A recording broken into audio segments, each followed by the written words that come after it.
I don't know about you, but I am dreaming of travel pretty much 24/7 now as this lockdown continues to drag on. So, we're kicking off a new series on What She Said that will allow us to plan now and travel later. Joining me now is Amalia Malidi from Tahiti-Tourisme to kick off our travel dreams with a bucket list destination. Welcome to the show, Amalia. Thank you so much, Candace, and thank you for having me today. Oh, I was so excited to start this with you. Tahiti is it's heavenly. I've had the pleasure of being twice. I hope to make it thrice someday. Amazing, amazing destination. So let's talk about, because I think people think it's just honeymooners. Sure. So you are right. For the longest time, the islands of Tahiti has always been sort of looked at as this honeymoon destination. But as you can attest, it is definitely the opposite. The islands of Tahiti really lends itself to a variety of travelers, including solo travelers, female travelers, because it's a safe destination, which I think is on the minds of many right now. And it offers just an array of activities. So everything from your soft adventure to your hard adventure. What I mean is you can go snorkeling with the gorgeous fish in the blue lagoons, to zip lining, paddle boarding, canoeing, hiking. I mean, the island, the country, French Polynesia, consists of 118 islands. And yes, I will repeat that, 118 islands. And so that was of one of course the you're things not going to. That was one of the things that when I first went, my first time to the islands of Tahiti, I didn't realize that there were that many islands there. But also what I was really enamored with was how different each island can be from each other. So it's important to, when you're planning a trip there, to plan to see at least a few of them. Absolutely. And our most iconic islands, just to kind of shed a little bit more light to that, and I'm sure you visited, is Tahiti, which is the island that you fly into, Papeete, which is the capital of Tahiti, Moorea, which is sort of the sister island, and Bora Bora, of course. So those are the three most popular islands. But part of my job is to tell the story about the islands of Tahiti beyond those three islands, because there's so much more to offer. So I always recommend, for example, anyone who is a scuba diving lover to definitely visit the Tuamotu Islands, which is one of the 5 archipelagos that is highly rated. The Jacques Cousteaus of the world visit there for their scuba diving, and all kinds of, divers from beginning to advanced. So that is something I always try to push. I also like to share the story about our local culture and the Tahitian culture, and how people can get in touch with that, because the islands of Tahiti is quite different than most tropical destinations. Tahitians are incredibly hospitable, and they've created this concept called the guest house. So we stayed at one, my daughters and I, and it ended up being a complete highlight of our trip, because, as you said, they are so hospitable. And at first it felt a little awkward because we were in their home and we're not used to that. But by the end of the trip, they had turned into lifelong friends. And it was really just such a wonderful experience getting to know them and their family, that I would absolutely recommend anybody do that when they go to Tahiti, and budget friendly. Absolutely. I think that is probably one of the best ways to afford a trip to the islands of Tahiti, because again, there's this sort of misconception that it's this unattainable, unrealistic, expensive destination. But if you travel smart and do your research and call us, we will guide you into the right direction, right? And provide you with insight on where to stay, what to do, and then how to save money along the way.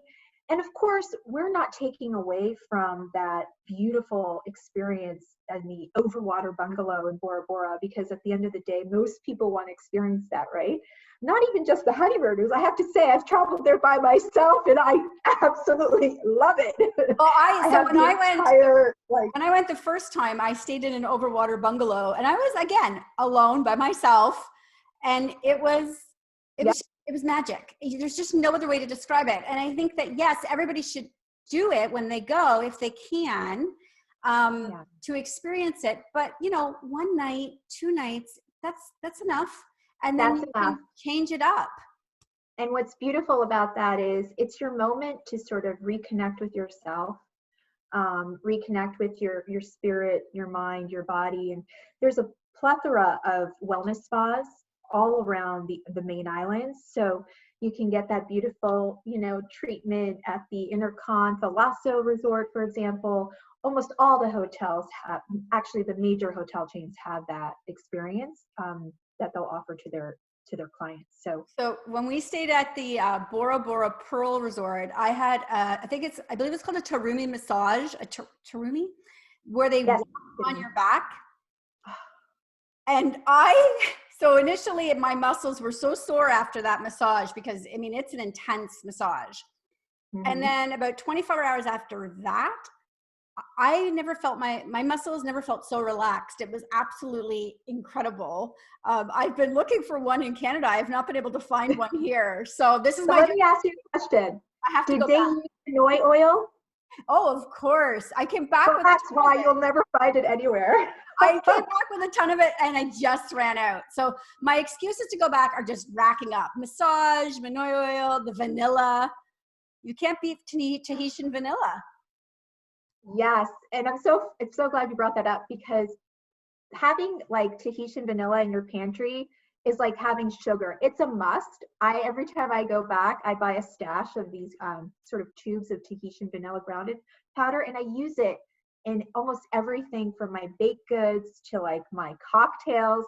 Just last week, I did a webinar on how to make a Tahitian vanilla punch. So happy to share that with you, Candace. You can share with your viewers.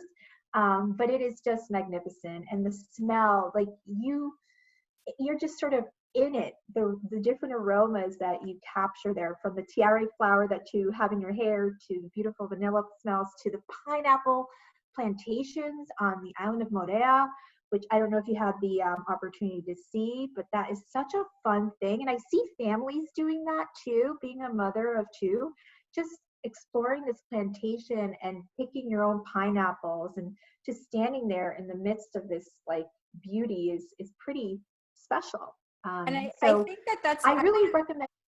Sorry, we have a couple of minutes left. I just really want to touch on. I think what is most spectacular about Tahiti is that natural beauty. It is everywhere you look. It's you can't get away. I don't want to say this like you can't get away from it. It's just you're surrounded. It's like being enveloped in this just absolutely breathtaking scenery everywhere.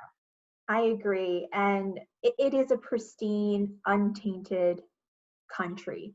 And it's not something that the locals take for granted. They are really conscientious of their flora and fauna, their fragile ecosystems. So they do everything in their power to try and preserve them as much as possible because it's sacred to them. The Islands of Tahiti is their home, and they want to preserve it for generations to come. So this is certainly a destination where you will notice a lot of sustainable travel. So any viewers that are very big on sustainable tourism, the Islands of Tahiti offers that. It's a very purpose-driven experience. So it allows people to really think green, and it allows people to contribute to its preservation, which I'm not sure if you know, there's an organization called Coral Gardeners. I'd love to send you more information, but it's basically run by these two young fellows, Tahitians, who had this passion to save their coral reef.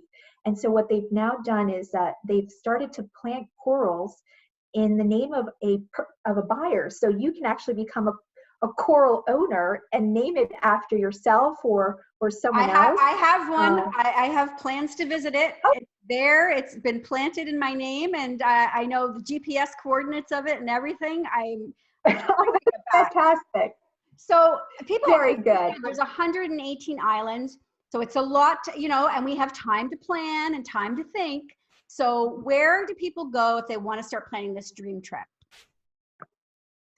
Where do people go? So I would first encourage them to visit our website, which is Tahiti-Tourisme.ca. Right on that website, you will find lots of information, everything from how to plan your trip. We also have what we call Tahiti specialists who can help curate trips. So you can just send an email and ask them for, sort of a trip quote or some ideas on how to plan a trip, because you really want someone who has expertise in the destination.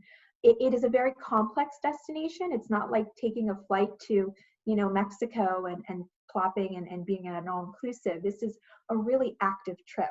So we really encourage everyone to visit our website, tahititourism.ca. And I would say your social channels are like eye candy. We are very active on our Facebook, and I highly recommend those that are on Facebook to follow us. It's Tahiti Tourism CA for Canada. And every day we're posting something inspirational, something special and indicative of the destination. So absolutely, eye candy. I agree with you. Thank you so much for joining me today. This was a well-needed break in our world today. And I hope people start planning their dream trip to Tahiti, the islands of Tahiti. Yes, and as Tahitians say, marururoa, which is thank you very much, Candace, for this opportunity and for allowing me to share the beauty about the islands of Tahiti. My pleasure. Thank you. Thank you. Bye-bye.